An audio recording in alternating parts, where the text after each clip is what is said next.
கிறிஸ்துவுக்குள் பிரியமான சகோதர சகோதரிகளே, இந்த மன மகிழ்ச்சியான காலை வேளையிலே நான் உங்களை வாழ்த்தி வரவேற்கிறேன்.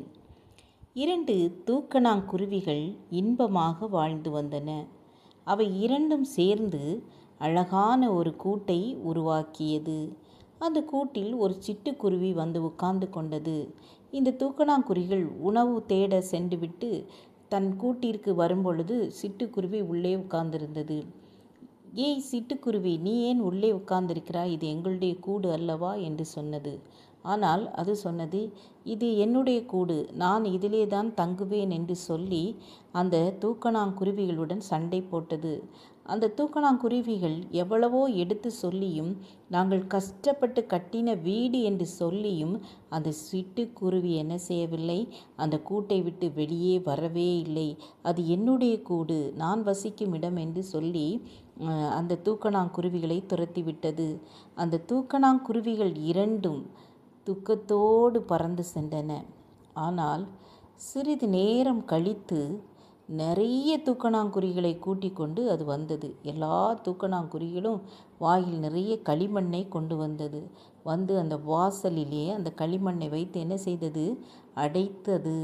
அதனால் அந்த சிட்டுக்குருவிக்கு வெளியே வர முடியாமல் போயிற்று. மூச்சு திணறி சிறிது நேரம் கழித்து அது மரித்தும் போனது. ஆம் என கண்பானவர்களே, நம்முடைய வேதத்தில் 1 தீமோத்தேயு 6 அதிகாரம் 10 என்ன சொல்கிறது தெரியுமா? பண ஆசை எல்லா தீமைக்கும் வேறாயிருக்கிறது. சிலர் அதை இச்சித்து விசுவாசத்தை விட்டு வழுவி அநேக வேதனைகளாலே தங்களை உருவ குத்தி கொண்டிருக்கிறார்கள் என்று சொல்லியிருக்கிறது. பண ஆசை எல்லா தீமைக்கும் வேறாயிருக்கிறது.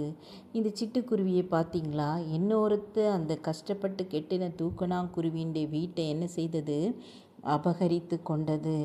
யாருடைய பொருளை இச்சித்தாலும் சரி, யாருடைய பணத்தின் மேலே ஆசை கொண்டாலும் சரி, அது எல்லா தீமைக்கும் வேறாயிருக்கிறது. நாம் எதிலே எதை வைத்திருக்கிறோமோ அதிலே நாம் என்ன செய்ய வேண்டும், சந்தோஷத்தோடு வாழ வேண்டும். பிறருடைய பொருளை நாம் என்ன செய்யக்கூடாது, இச்சிக்கவே கூடாது.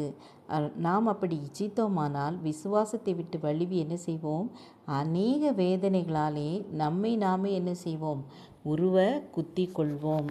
ஆகவே நாம் பணத்துக்காக ஆசைப்படவே கூடாது. நமக்கு என்ன இருக்கிறதோ அதிலே ஒரு திருப்தியோடு நாம் வாழ வேண்டும். அதுதான் நமக்கு மகிழ்ச்சியான வாழ்க்கையை கொடுக்கும். ஜெபம் செய்வோம்.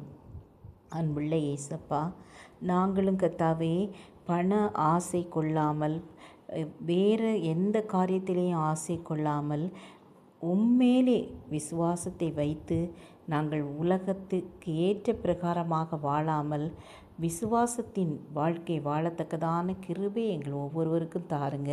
இயேசுவின் நாமத்தில் பிதாவே, amen amen. God bless you.